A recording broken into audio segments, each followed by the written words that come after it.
So let's talk about oxygen, shall we? And by that I don't mean the free crap that we breathe in and out every day. I mean the new episode of Doctor Who. The one that begins with a Star Trek reference and ends with a bum bum bum style reveal. By which I don't mean 3 bums revealed in quick succession. I'm Paul Verhoeven, by the way, and before we delve any further, on my weekly Doctor Who podcast, The Doctor Is In, this week, by which I mean Monday, I interviewed Stephen Moffat. The Stephen Moffat actually called me from London, we had a long chat, we got in-depth about some really interesting stuff. So if you want to hear me talking to the actual Stephen Moffat, and I can tell you do, I'm looking at you right now, then just head across to iTunes and hit subscribe on The Doctor Is In. Anyway, Stephen didn't write this episode. This week's episode was written by a writer called Jamie Matheson. Now, Jamie's a comedian who has done writing for Being Human, he's done writing for Becoming Human, and he's also written for Doctor Who before. He wrote the one on the train, I can't remember its name, yeah, you're going to be yelling at me right now. He wrote Flatline, and he co-wrote The Girl Who Died with Stephen Moffat. Now, this episode, we got to see what I've been waiting for pretty much the entire season. Remember that hashtag, A Time for Heroes? Well, this time we actually get to see Bill, the Doctor, and Nardole on an adventure together, like properly, even though the wheels do fall off pretty quickly. Because one of my favourite things about New Who was that moment in Eccleston's season where the Doctor and Captain Jack Harkness and Rose and Mickey were at that diner laughing and running around together like the Scooby Gang. It was beautiful. So I'm really enjoying the fact that the show has, having established the Doctor and Bill as individuals, given us that team dynamic that I've been looking forward to.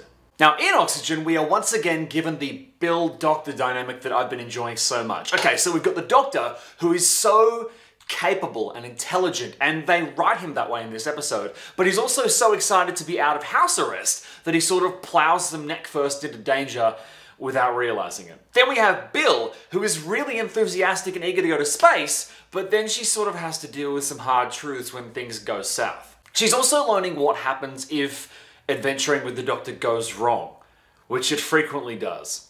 There's also some really good dialogue between Bill and the Doctor about death. Now, this episode is ostensibly a zombie story, and as with all good zombie stories, it's not really about the zombies. The zombies are just sort of a backdrop against which you paint very human stories about people freaking out about the zombies, but it tends to bring out the best and the worst in people. The Doctor gets super pragmatic about death, stating that it's just sort of a thing that happens, you know, in life, which is a fair perspective. And then Bill gets really upset because death sucks, which is also a fair perspective. The Doctor then shows his extreme care for Bill by giving her his helmet so she doesn't asphyxiate in the vacuum of space.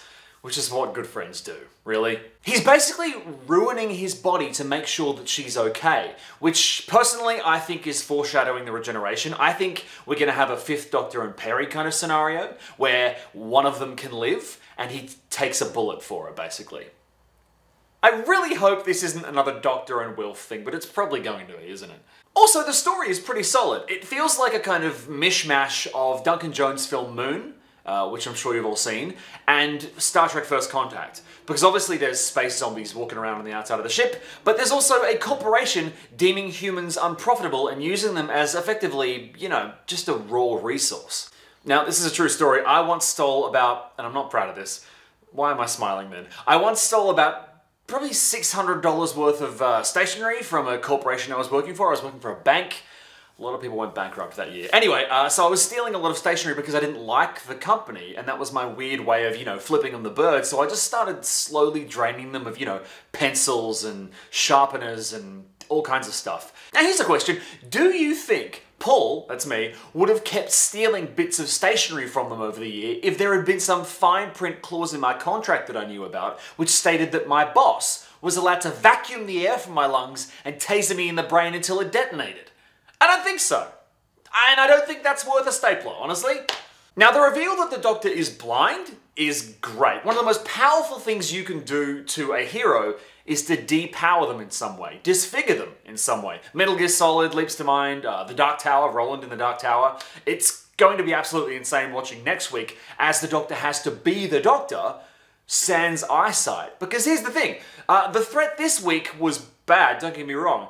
Not that I could deal with it or anything, but it wasn't like A-grade Doctor Who villain. How is the Doctor going to deal when the universe comes crashing down on him and he can't see it happening? It's going to be a fascinating episode next week. And finally, the Vault. it's gotta be Missy, right? Like, it's gotta be. It has to be Missy. If that's the case, then I think if you're not a fan of Missy, I'm not a huge fan, but if you're not a huge fan, then I think we need to focus on not the who is in the vault, but the why and the how. You know, how she, if it is in fact her, how she got there, and why she's there, and what they're gonna do with that storyline. So, Oxygen, solid episode. At this point, Knock Knock's the only episode this season that I haven't thoroughly enjoyed, so I'm feeling really good about Season 10 of Doctor Who so far. I hope you enjoyed the recap, by the way, and don't forget to hop across to my iTunes page for my podcast, The Doctor Is In, where I talk to Stephen Moffat. The Stephen Moffat!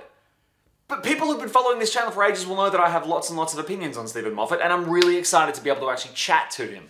So thank you to Stephen Moffat, the Stephen Moffat, for chatting with me on my podcast, and all that other usual crap. Like and subscribe, it really does help. So make sure you like and subscribe, and I will see you all next week.